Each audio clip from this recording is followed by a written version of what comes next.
Hello दोस्तों, स्वागत है आपका हमारे YouTube channel mission lecturer UK 2025 पर।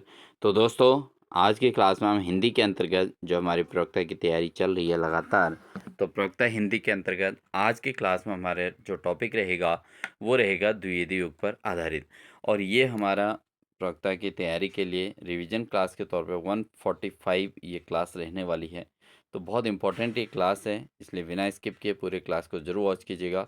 साथ ही जो अभ्यर्थी अभी चैनल पर नए हैं तो चैनल को सब्सक्राइब जरूर कर लें, बेल आइकन दबाकर ऑल नोटिफिकेशन ऑन कर लीजिएगा, क्योंकि आपको हमारी क्लासेस लगातार चैनल के माध्यम से देखने को मिलती रहेंगी। तो बिना देरी किए हुए आज की क्लास को स्टार्ट करते हैं। इससे पहले ही क्लास में हमने जो चर्चा की थी वो हमारा जो रिवीजन क्लास के अंतर्गत जो क्लास है उसमें हमने भारतेंदु युग पर चर्चा की थी। आप वीडियो के प्लेलिस्ट में जाके हमारा चैनल के प्लेलिस्ट में आप ज़रूर देख लीजिएगा, आपको सारी क्लासेस लगातार देखने को मिल जाएंगी। तो यहाँ पर दोस्तों अगर हम बात करते हैं द्विवेदी युग की, तो द्विवेदी युग दोस्तों हमारा है 1900 से लेकर 1920 तक का समय हमारा द्विवेदी युग के नाम से जाना जाता है। तो द्विवेदी युग 20वीं सदी के पहले 2 दशकों का युग है दोस्तों। इन 2 दशकों में के कालखंड में हिंदी कविता को श्रृंगारिकता से राष्ट्रीयता, जड़ता से प्रगति और रूढ़ि से स्वच्छंदता के द्वार पर ला खड़ा करने का काम द्विवेदी युग में हुआ है। द्विवेदी युग 20वीं सदी के जो 2 दशकों का युग है, इसने काफ़ी सारे चेंजेस किए हैं दोस्तों। इस कालखंड के पथ प्रदर्शक, विचारक और सर्वस्वीकृत साहित्य नेता कौन थे? आचार्य महावीर प्रसाद द्विवेदी। इनके नाम पर ही इस युग का नाम द्विवेदी युग पड़ा था। जैसे भारतेंदु हरिश्चंद्र के नाम पे भारतेंदु युग का नाम पड़ा था, ऐसे ही आचार्य महावीर प्रसाद द्विवेदी के नाम पर इस युग का नाम द्विवेदी युग रखा गया था। यह सर्वथा उचित है, क्योंकि हिंदी के कवियों, लेखकों की एक पीढ़ी का निर्माण करने और हिंदी के कोश निर्माण की पहल करने और हिंदी व्याकरण को स्थिर करने और खड़ी बोली का परिष्कार करने और उस पद्य की भाषा बनाने आदि का श्रेय बहुत हद तक महावीर प्रसाद द्विवेदी को ही जाता है। तो महावीर प्रसाद द्विवेदी का द्विवेदी युग में और हिंदी के साहित्य में काफ़ी बड़ा रोल रहा है, क्योंकि इन्होंने जो है लेखकों की एक नई पीढ़ी का निर्माण किया। ठीक है, और हिंदी के कोश निर्माण का पहल इन्होंने की कि हिंदी का अपना शब्दकोश होना चाहिए, हिंदी के कोश होना चाहिए, यानी कि रचनाएँ होनी चाहिए। तो इनके आधार पर एक कोश का निर्माण किया। हिंदी व्याकरण को स्थिर करने, जो हिंदी का व्याकरण है उसको एक स्थिर तौर पे, यानी कि एक आगे के लिए उसको नोट के तौर पे करने का काम इन्होंने किया। खड़ी बोली का परिष्कार किया इन्होंने, और उसे पद्य की भाषा बनाने का श्रेय भी महावीर प्रसाद द्विवेदी को ही जाता है। अब बात करते हैं द्विवेदी जी को अन्य किस नाम से जाना जाता है, द्विवेदी युग का क्या महत्व मेन है। द्विवेदी युग को जागरण सुधार काल भी कहा जाता है। तो जागरण सुधार काल के नाम से कौन सा युग जाना जाता है? यह है दोस्तों द्विवेदी युग। द्विवेदी युग जागरण सुधार काल के नाम से भी जाना जाता है। द्विवेदी युग में क्या होता था? अधिकांश कवियों ने द्विवेदी जी के दिशा निर्देश के अनुसार काव्य में रचना की है। कुछ कवि ऐसे भी थे जो उनके अनुशासन में नहीं थे, तो उन्हें काव्य सृजन वो भी काव्य सृजन कर रहे थे। इस प्रकार से इस युग में कवियों के 2 वर्ग हो गए थे। एक तो द्विवेदी मंडल के कवि थे, और दूसरे जो थे वो द्विवेदी मंडल के बाहर के कवि थे। ठीक है, तो द्विवेदी मंडल के जो कवि थे दोस्तों, उनमें अनुशासन की धारा, उन कवियों की काव्य धारा को अनुशासन की धारा के नाम से जाना जाता है। और जो द्विवेदी मंडल से बाहर के थे, ठीक है,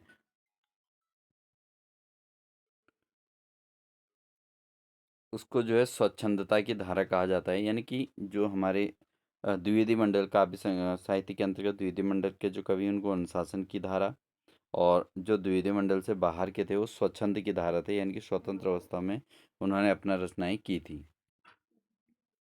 द्विवेदी मंडल के कवियों में दोस्तों मैथिली शरण गुप्त का नाम आता है, हरिऔध का नाम है, ठीक है, सियाराम शरण गुप्त हैं, नाथूराम शर्मा शंकर हैं, महावीर प्रसाद द्विवेदी, ये द्विवेदी मंडल के कवि हैं।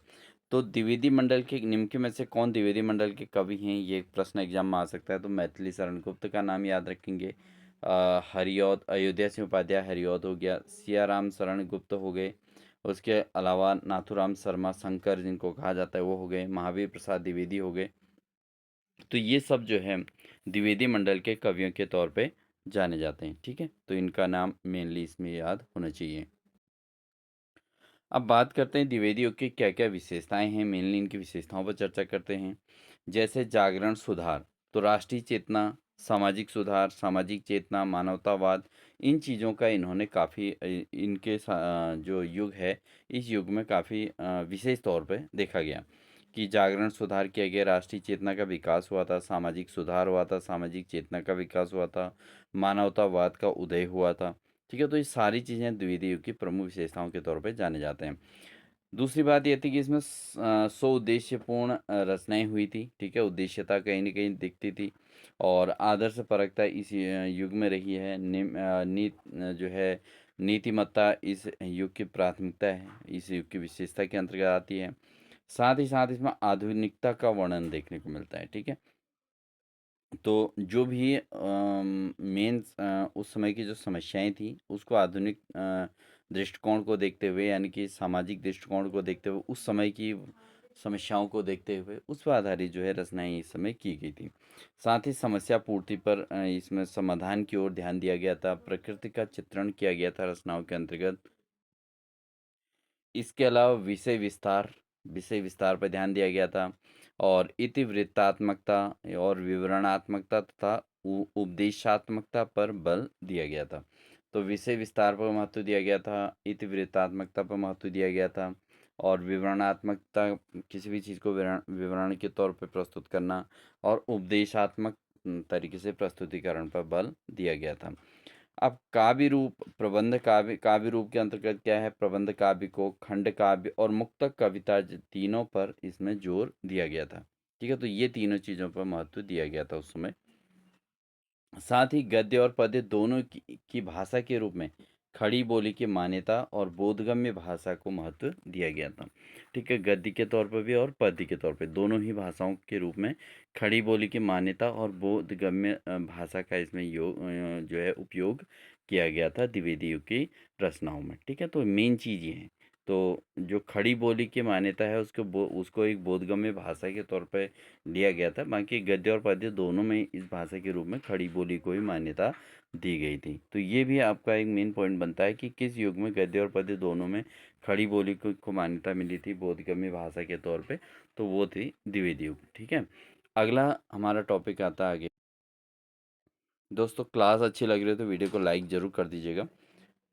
आगे है, राम नरेश त्रिपाठी ने अपनी रचनाओं के माध्यम से राष्ट्रीयता की एक संकल्पना विकसित की थी। राम नरेश त्रिपाठी जो इस समय के रचनाकार थे और इनके उनकी राय में राष्ट्रीयता के तीन खतरे, ठीक है, राष्ट्रीयता के तीन खतरे क्या कहते हैं, एक तो विदेशी शासन जिसको हम पराधीनता कहते हैं, और एक तंत्रीय शासन जिसको हम तानाशाही शासन के तौर पे जानते हैं, और विदेशी आक्रमण।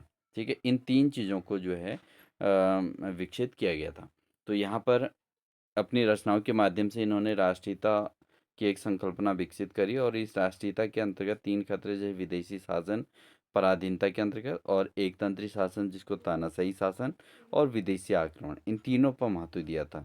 इन्हीं तीन विषयों को लेकर त्रिपाठी जी ने काव्यत्रयी की रचना की और जिसको कहते हैं मिलन, पथिक और स्वप्न। मिलन, पथिक और स्वप्न, ये त्रिपाठी जी की काव्यत्रयी के अंतर्गत आती हैं।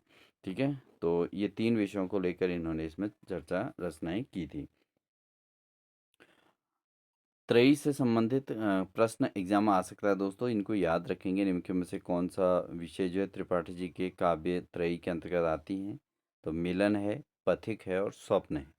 मैथिली शरण गुप्त ने दो नारी प्रधान काव्य रचनाएं की थी, एक तो साकेत और एक यशोधरा, इन दोनों की रचना की थी। ठीक है, मैथिली शरण गुप्त ने दो काव्य रचनाएं की थी, एक जो नारी प्रधान काव्य थी, एक तो साकेत हो गया और एक यशोधरा हो गया। भारतीय हिंदू युग में जिस तरह अंबिका चरण व्यास समस्या पूर्ति की राह में एक कविता के क्षेत्र में आए थे, उसी तरह द्विवेदी युग में नाथूराम शर्मा, जिनको शंकर की उपाधि मिली थी, तो ये जो है इन्हें समस्या पूर्ति के तौर पे इन्होंने अपने काव्य रचनाओं के अंतर्गत रचनाएं दी थी। पहली बार द्विवेदी युग में प्रकृति को काव्य विषय के रूप में मान्यता मिली थी। ठीक है, तो प्रकृति को काव्य विषय के रूप में मान्यता कब मिली थी, पहली बार द्विवेदी युग में मिली थी। और इससे पूर्व प्रकृति या तो उद्दीपक के रूप में, उद्दीपन के रूप में आती थी, और या फिर अप्रस्तुत विधान का अंग बनकर जो है यहाँ पर प्रस्तुत की जाती थी। ठीक है, तो ये चीज़ आपने समझनी है कि जब द्विवेदी युग से पहले जो भारतेंदु युग रहा है, आपका उत्तर मध्य युग रहा है, तो ये सारे युगों में क्या था कि इसमें प्रकृति को या तो एक उद्दीपक के रूप में उद्दीपन के रूप में जानी जाती थी, या फिर एक अप्रस्तुत विधान के अंग के रूप में इसको माना जाता था। लेकिन द्विवेदी युग में क्या हुआ, द्विवेदी युग में प्रकृति को आलंबन और प्रस्तुत विधान के रूप में मान्यता मिली। ठीक है, तो द्विवेदी युग में सारे चेंज आए। तो इस युग में क्या हुआ, प्रकृति को क्या लिया गया, एक आलंबन के रूप में और एक प्रस्तुत विधान के रूप में मान्यता मिली। पर द्विवेदी युग में प्रकृति का स्थिर चित्रण हुआ था। क्या हुआ था, प्रकृति को एक स्थिर चित्रण किया गया था, गतिशील चित्रण नहीं किया गया था। तो इस युग में प्रकृति का स्थिर चित्रण हुआ और गतिशील चित्रण नहीं किया गया था। तो द्विवेदी युग की ये सबसे बड़ी खासियत रही थी। अब द्विवेदी युगीन कविता कथात्मक और अभिधारणात्मक होने के कारण इतिवृत्तात्मक और विवरणात्मक हो गई थी। ठीक है, तो यही मेन इसका कारण है। तो इस समय की जो द्विवेदी युगीन जो कविता थी वो कथात्मक और अभिधात्मक होने के कारण इतिवृत्तात्मक विवरणात्मक हो गई है। तो ये इसका मेन महत्व है। अब अगर बात करें द्विवेदी युग में जो प्रबंध काव्य है, अब प्रबंध काव्य के अंतर्गत क्या क्या आते हैं, ये बहुत इंपॉर्टेंट फैक्ट हैं दोस्तों, इनको आप ज़रूर नोट कर लेंगे क्योंकि द्विवेदी युग बहुत इंपॉर्टेंट टॉपिक है हिंदी साहित्य के सिलेबस के अंतर्गत। तो इसमें जो प्रबंध काव्य है उसमें क्या क्या है, एक तो प्रिय प्रवास है, वैदेही वनवास है, ये हरिऔध की रचनाएं हैं, दोनों दोनों। प्रिय प्रवास हो गया और वैदेही वनवास, ये हरिऔध की रचनाएं हैं। इसके अलावा साकेत व यशोधरा, ये मैथिली शरण गुप्त की रचनाएं हैं। साकेत और यशोधरा मैथिली शरण गुप्त की हैं। इसके अलावा जो उर्मिला है दोस्तों, ये बालकृष्ण शर्मा नवीन, ठीक है, बालकृष्ण शर्मा नवीन इनकी रचना है उर्मिला। ठीक है, तो ये प्रबंध काव्य के अंतर्गत आते हैं। प्रिय प्रवास और वैदेही वनवास ये हरिऔध के अंतर्गत आते हैं। साकेत और यशोधरा ये मैथिली शरण गुप्त की रचनाएं हैं। इसके अलावा बालकृष्ण शर्मा नवीन की जो रचना है वो है उर्मिला। ठीक है, तो ये प्रबंध काव्य के अंतर्गत आते हैं। इसके अलावा अगर हम बात करें खंड काव्य के अंतर्गत क्या क्या आते हैं, एक तो रंग में भंग, रंग में भंग क्या है, एक खंड काव्य है। इसके अलावा पंचवटी भी एक खंड काव्य है। जयद्रथ बध, जयद्रथ बध क्या है, ये भी एक खंड काव्य के तौर पे। इसके अलावा किसान जो है मैथिली शरण गुप्त की रचना है किसान। मिलन, पथिक और स्वप्न, ये राम नरेश त्रिपाठी आदि की ये रचनाओं के अंतर्गत आते हैं। द्विवेदी युग के आरंभ में खड़ी बोली अनगढ़, शुष्क और अस्थिर रूप में थी। तो उस समय जो द्विवेदी युग का जब आरंभ हुआ था तो उसमें जो खड़ी बोली भाषा थी वो कैसी थी, अनगढ़ थी, शुष्क थी और अस्थिर स्वरूप में थी। लेकिन जैसे जैसे इसका स्वरूप निश्चित हुआ, सुगढ़ और मधुर बनता चले गया। धीरे धीरे स्नेह स्नेह करके जो है ये स्वरूप एक निश्चित बना और सुगढ़ बन गया और साथ ही मधुर ये बनता चले गया। तो खड़ी बोली को पहले तो अनगढ़ और शुष्क और अस्थिर रूप में मानी जाती थी, लेकिन धीरे धीरे इसने खड़ी बोली ने हिंदी काव्य के अंतर्गत अपना एक निश्चित रूप ले लिया और साथ ही मधुरता यानी कि भाषा, एक मधुर भाषा के रूप में खड़ी बोली जो है यूज होने लगी। खड़ी बोली के स्वरूप निर्धारण और विकास का श्रेय द्विवेदी युग को ही जाता है। मैथिली शरण गुप्त द्विवेदी युग के सर्वाधिक प्रसिद्ध कवि थे। क्या थे, सर्वाधिक प्रसिद्ध कवि के तौर पे मैथिली शरण गुप्त को जाना जाता है द्विवेदी युग के। ठीक है, तो ये जो है इनकी जो प्रथम पुस्तक थी रंग में भंग, रंग में भंग जो है मैथिली शरण गुप्त की प्रथम पुस्तक थी, जो 1909 में जो है ये लिखी गई थी। ठीक है, 1909 में रंग में भंग करके ये जो है मैथिली शरण गुप्त की प्रथम पुस्तक रही थी। और इनकी ख्याति का मूलाधार जो था भारत भारती, ये 1912 में हुआ था। भारत भारती की रचना कब हुई थी, 1912 में। और भारत भारती ने हिंदी भाषियों में जाति और देश के प्रति गर्व और गौरव की भावना जगाई थी। तभी से ये राष्ट्रकवि के रूप में विख्यात हुए थे। ठीक है, तो राष्ट्रकवि के रूप में तभी ये विख्यात हुए थे। और ये जो प्रसिद्ध राम भक्त कवि थे, रामचरितमानस के पश्चात हिंदी में राम काव्य का दूसरा प्रसिद्ध जो उदाहरण है वो मैथिली शरण गुप्त का साकेत है। क्या है, साकेत। साकेत जो है उस समय का जो है दूसरा प्रसिद्ध जो है रचना है, काव्य है, जो है किसके बाद, रामचरितमानस के बाद। ठीक है, तो ये चीज़ ध्यान रखेंगे। तो जो राम भक्त कवि थे, उन्होंने रामचरितमानस की रचना की और उनकी रचना के बाद राम काव्य का दूसरा प्रसिद्ध जो रचना हुई थी, वो क्या हुई थी? साकेत हुई थी। और ये किसकी रचना है? मैथिली शरण गुप्त की। अब हम बात करते हैं द्विवेदी युग की कुछ प्रसिद्ध पंक्तियाँ हैं जो एग्ज़ाम में पूछी गई हैं, तो उनको ही हमने ले रखा है। वैसे तो उनकी बहुत सारी पंक्तियाँ हैं उनके युग में, बट हम उन्हीं को ले रहे हैं जो एग्ज़ाम में मिले हैं। पूरे एग्ज़ाम में आपने देखे होंगे उनको, ठीक है? प्रीवियस पेपर्स अगर आप देखेंगे तो उसमें आपको ये क्वेश्चन देखने को मिलेंगे। जैसे है, हम कौन थे, क्या हो गए और क्या होंगे अभी, आओ विचारें आज मिलकर ये समस्याएं सभी। तो ये मैथिली शरण गुप्त की रचना है, जिसको भारत भारती के अंतर्गत इन्होंने उस समय की समस्याओं को मेन महत्व दिया अपनी काव्य रचना के अंतर्गत। तो ये जो है एक समस्यात्मक रचना है जो मैथिली शरण गुप्त की है, भारत भारती। इसके अलावा हाँ, वृद्ध भारतवर्ष ही संसार का सिरमौर है, ऐसा पुरातन देश कोई विश्व में क्या और है। ठीक है, हाँ, वृद्ध भारतवर्ष ही संसार का सिरमौर है, ऐसा पुरातन देश कोई विश्व में क्या और है। ये किसकी है? ये मैथिली शरण गुप्त की रचना है, भारत भारती के अंतर्गत ये भी लिया गया है। ठीक है, तो इसको भी आपने याद रखना है।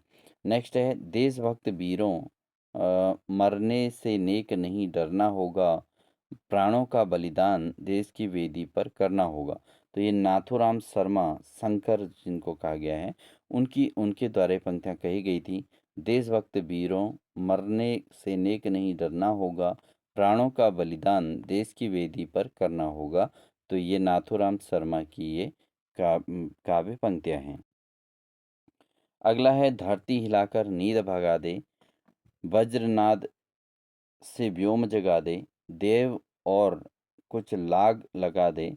स्वदेश संगीत के तौर पे ये है, ये मैथिली शरण गुप्त का है। धरती हिलाकर नींद भगा दे, वज्रनाद से व्योम जगा दे, देव और कुछ लाग लगा दे, ये स्वदेशी संगीत है। मैथिली शरण गुप्त की ये रचना है। इसके अलावा, जिसको नहीं गौरव निज देश का अभिमान है, जिसको नहीं गौरव निज देश का अभिमान है, वह नर नहीं नर पशु निरा है और मृतक के समान है। वह नर नहीं नर पशु निरा है और मृतक के समान है। ये किसने कहा है? इन मैथिली शरण गुप्त ने कहा है। ठीक है, मैथिली शरण गुप्त की पंक्तियां हैं। दोस्तों, आप इन पंक्तियों को जरूर नोट कर लीजिएगा, लिमिटेड हैं और बिल्कुल शॉर्ट नोट्स के तौर पे हैं, इसलिए आप इनको कुछ भी स्किप मत कीजिएगा, एग्जाम में आपके आने वाले हैं। वंदनीय वह देश जहाँ के देसी निज अभिमानी हों, बाधवता में बधे परस्पर परता के अज्ञानी हों।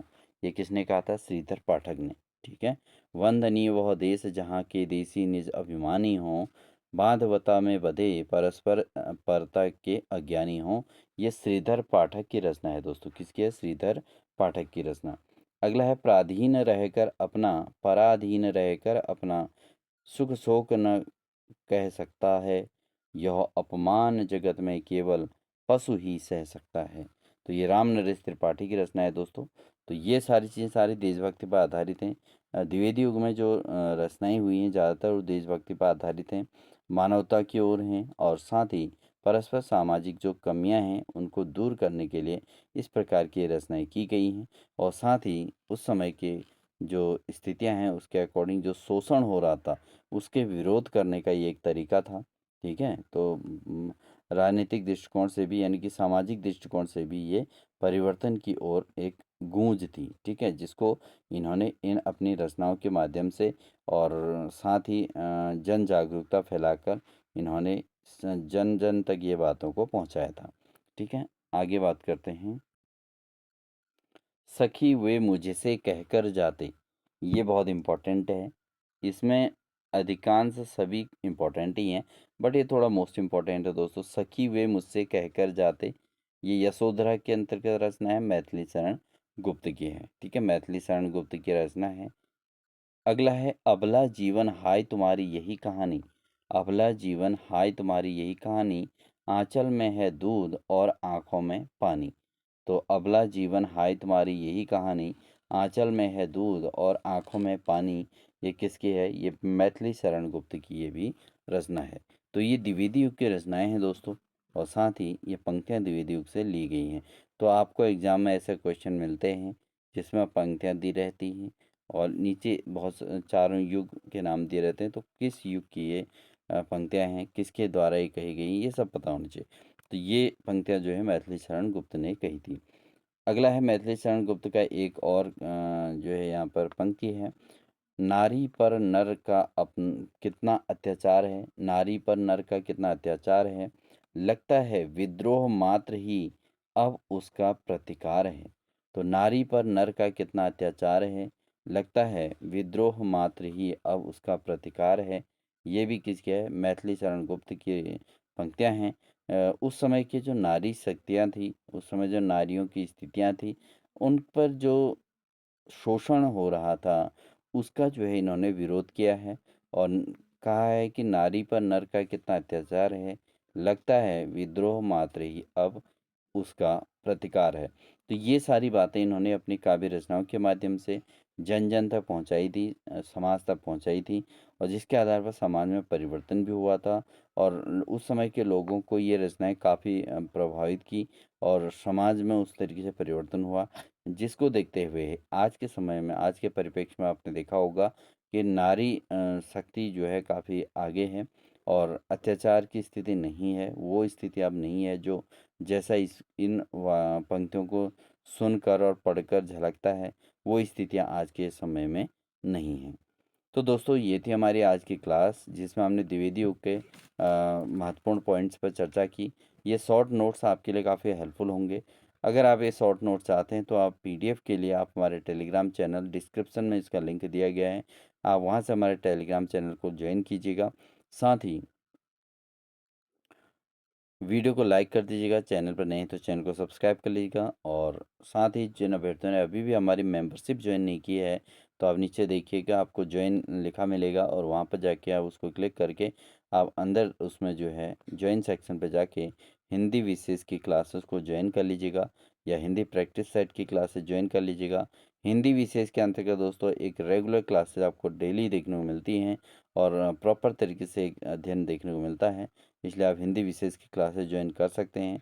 और साथ ही अपने प्रॉब्लम्स जो भी जिस प्रकार की हो आप कमेंट सेक्शन में ज़रूर दीजिएगा, हम आपके इस क्वेश्चन का समाधान करने का प्रयास करेंगे। तो मिलेंगे आपको नेक्स्ट क्लास में, तब तक के लिए साथ ही दोस्तों यहाँ चैनल के डिस्क्रिप्शन में कुछ बुक्स हमने प्रोवाइड कराई हैं, आप चाहें तो उनमें से कुछ बुक्स परचेज कर सकते हैं जो आपकी तैयारी में काफ़ी हेल्पफुल होंगे। तो आप ज़रूर देख लीजिएगा। तो मिलते हैं आपको नेक्स्ट क्लास में, तब तक के लिए दोस्तों, wish you all the best.